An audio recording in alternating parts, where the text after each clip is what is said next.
Doon sa entrance. Kumain ako sa 7-Eleven kanina. Kinausap ako ng guard. Ni-interview ako dito. Ay, meron pala sasabihin about sa mga notion ng tao, impression ng tao kapag nakakeso. Mga hindi pa nakakaalam. In general, alam mo, lumapit sa yung tao, no? Kagaya ginawa ng guard sa akin, kaya ko lang yung music.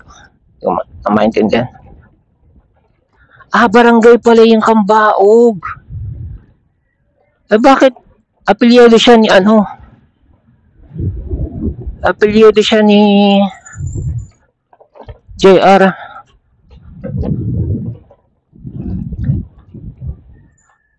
Ano kaya reaction ng mga tao dito pag nakakita nakakeso ka? Parang wala nakikita nakakeso dito Uy! Nakita ko yung itong kalsada to, alam ko to, may nag-vlog na rito Ano na ba?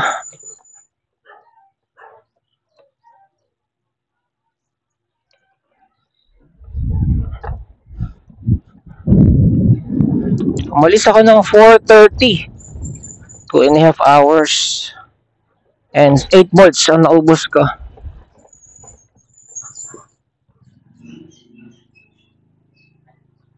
Magpas na ako. Ito!